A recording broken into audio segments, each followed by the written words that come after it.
Buenos días a todos y bienvenidos a nuestra tercera clase de español a distancia. Hoy es miércoles 25 de marzo de 2020. Y pues vamos a recordar lo que hicimos en la clase anterior. Donc vous aviez pour aujourd'hui mercredi 25 mars et non 24 mars, il y a une petite erreur sur la diapo. Donc à relire le cours, c'est-à-dire ce qu'on avait vu la dernière fois, notamment les chiffres. Et donc un exercice de traduction. On va commencer avec la correction de cet exercice-là.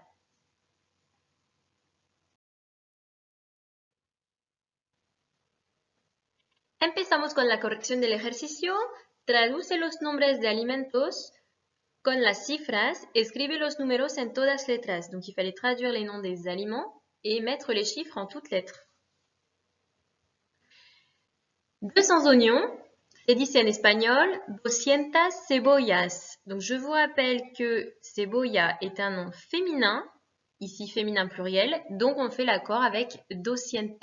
Les centaines se mettent au féminin en espagnol. 550 cerises, 550 cerezas. Ici, on a également un féminin, donc pour 500, ça devient 500. On est obligé de faire l'accord. Et il n'y a pas de Y entre les centaines et les dizaines. Donc, pas de Y entre 500 et 50. 1039 citrons, 1039 limones, pas de Y entre 1000 et les centaines et entre 1000 et les dizaines. Vous avez un I sur 30, il ne faut pas l'oublier. Et je rappelle que le Y, donc il est uniquement entre les dizaines et les unités à partir de 31 jusqu'à 99. Donc là, 39, on est obligé de mettre le Y. 72 litres de lait, 72 litros de leche. Donc litre en espagnol se dit litro. Et donc bien évidemment on a un Y entre 70 et dos. Dizaines et unités, Y obligatoire. 811 avocats, 811 aguacates. Pas de Y ici puisque on a dit que c'était de 31 à 99. Et aguacate est un mot masculin, donc on laisse 800. 38 cuisses de poulet, 38 muslos de pollo, rien de particulier. 100 g de farine, 100 gramos de harina. Donc 100 a une particularité, c'est qu'il subit une apocope. Je rappelle que l'apocope, c'est le fait d'enlever une voyelle ou une syllabe à la fin d'un mot. C'est le cas de uno que vous connaissez, qui devient un devant chico, par exemple, devant un nom. Et donc, c'est le cas de ciento, qui devant un nom masculin ou féminin, va perdre sa dernière syllabe, teo. D'accord? Donc ici, on est devant un nom, gramos, les grammes. Donc, on enlève teo, 100 gramos. Par contre, si j'avais eu un chiffre, comme 1, 2, 3, etc., on aurait dit 101, 102, 103, etc.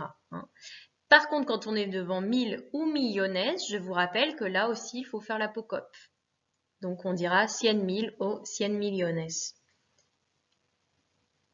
786 laitues, 786 lechugas, donc 700, attention, c'est 700, c'est pas avec un i, donc faites très attention à ça. Et 700, donc parce que c'est lechugas et qu'il faut faire l'accord puisqu'on est avec un féminin pluriel. 923 tomates, 923 tomates, donc 900, on fait l'accord avec tomates, attention, tomate, el tomate, donc masculin. Et 23, on a un accent sur le E de 13.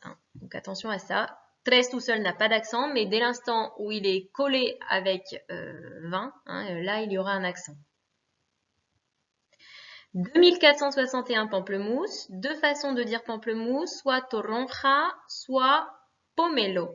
Donc en fonction du mot qu'on choisit, l'accord va être différent. Donc sur le premier exemple, 2461 toronjas, 400 a été accordé avec toronjas qui est un féminin pluriel.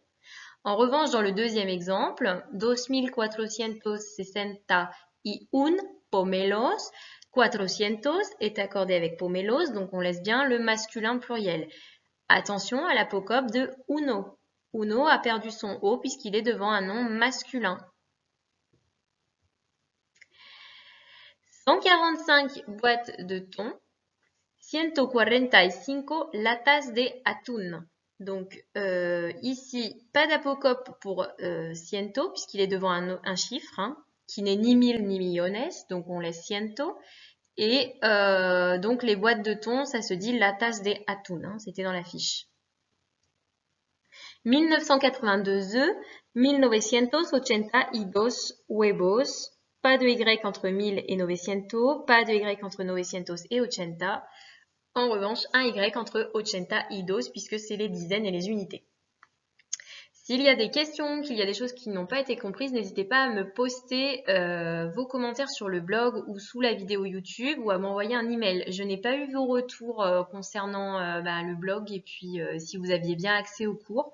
N'hésitez pas à me le dire hein, s'il y a quoi que ce soit ou juste à me dire que ça marche bien, que vous avez bien compris les cours, que le format vous convient. Hein. Parce que donc moi j'ai aucun retour et je ne sais pas. Je m'excuse pour le retard avec lequel je poste la vidéo hein, à l'heure qu'il est. Il y a eu l'avancement des conseils de classe qui a fait que j'ai dû réorganiser mon travail personnel et du coup j'ai moins posté de vidéos. L'idée c'est que sur les semaines à venir vous ayez au moins 2 vidéos par semaine hein, avec les cours. Donc quand on a 3 heures, il n'y en aura que 2 mais 2 assez consistants. C'est-à-dire que les vidéos quand même avanceront sur le cours. D'accord ? Donc moi je vous propose de poster pour votre classe les cours le mardi et le jeudi. Donc à vous de me dire si ce format vous convient, hein. N'hésitez pas à me faire votre retour. Ahora pasamos a la lección del día. Y vamos a volver a este documento que se titula Pirámide de Alimentos.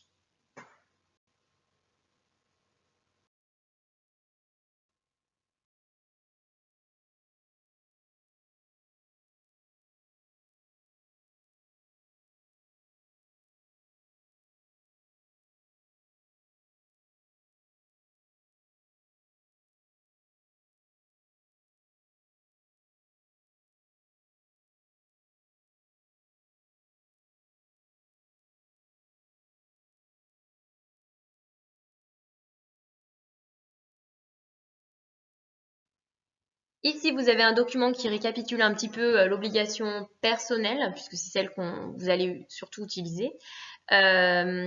J'ajouterai simplement qu'il y a aussi le verbe necesitar qui, lui, vous permettra d'exprimer plutôt un besoin. Hein. Necesito comprar leche, j'ai besoin d'acheter du lait. Deber, je l'ai déjà dit, donc c'est l'obligation morale. Yo debo hacer deporte todas las semanas, je dois faire du sport toutes les semaines. Et tener que, pour l'obligation forte, ou pas d'ailleurs, hein, tengo que acabar mi trabajo, je dois terminer mon travail. Donc quand on veut exprimer une obligation, en tout cas personnelle. Ejercicio, contesta las preguntas. ¿Qué alimentos es necesario comer con mayor frecuencia? ¿Qué alimentos no hay que comer a menudo? ¿Qué tienes que comer tú para estar en forma? Donc vous devez me dire quels aliments il est nécessaire de manger de façon fréquente, quels aliments il ne faut pas manger souvent, a menudo c'est souvent, et qu'est-ce que toi tu dois manger pour être en forme. D'accord? Vous regardez sur le document la pyramide et vous me citez donc les différents éléments. Je vous retrouve ensuite pour la correction. Donc, vous pouvez faire pause, faire votre exercice et retrouver la correction ensuite. Pregunta 1. Es necesario comer cereales con mayor frecuencia. Es preciso beber agua todos los días. Donc, il faut manger des céréales, en tout cas le groupe céréales, de façon fréquente. Il est nécessaire également de boire de l'eau tous les jours. Hein, donc ici, on a exprimé l'obligation impersonnelle. Tout ce qui est en violet, c'est l'obligation impersonnelle, il faut. No hay que comer grasas y dulces porque no son buenos para la salud. Il ne faut pas manger des aliments gras et des sucreries parce qu'ils ne sont pas bons pour la santé. Es menester comer grasas y dulces con menor frecuencia o, se puede decir también, es menester comer grasas y dulces ocasionalmente. Il faut manger des aliments gras et des sucreries de façon moins fréquente ou alors occasionnellement. Hace falta evitar las grasas y los dulces. Il faut éviter les sucreries et les aliments gras. Voilà, donc plusieurs façons de dire, hein, je vous ai mis plusieurs exemples.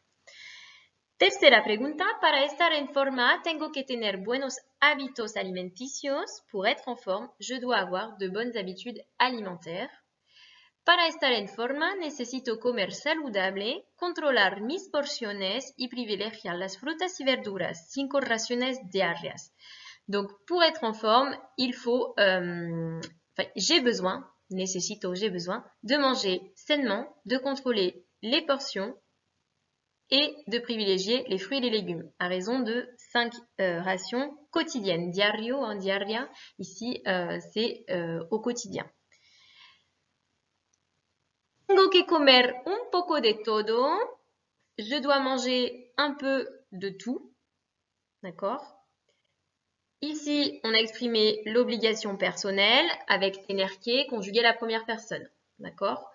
Et on peut dire, si on veut parler de nous tous, hein, nosotros, tenemos que masticar con lentitud, comer despacio para no tener hambre. Je dois, ou nous devons, hein, dans ce cas-là, manger lentement ou avec lenteur. Comer despacio, c'est également manger lentement, hein, pour ne pas avoir faim. El hambre, c'est la faim. Y para terminar, los deberes para viernes 27 de marzo. Donc bien lire votre leçon, ce qu'on vient de voir, hein, sur notamment les formules permettant d'exprimer l'obligation personnelle et impersonnelle. Et je vous demande également pour le 27 mars de compléter le tableau suivant. Donc là, il faut tout simplement reprendre la pyramide alimentaire et me dire les dessins que vous voyez en espagnol. Donc il y a des choses qu'on a vues, des mots de vocabulaire qu'on a vus, hein, et d'autres qu'on n'a pas vus que vous pouvez chercher. Je vous conseille d'aller voir sur Word référence notamment pour pouvoir trouver les traductions. Os digo hasta viernes. Adiós.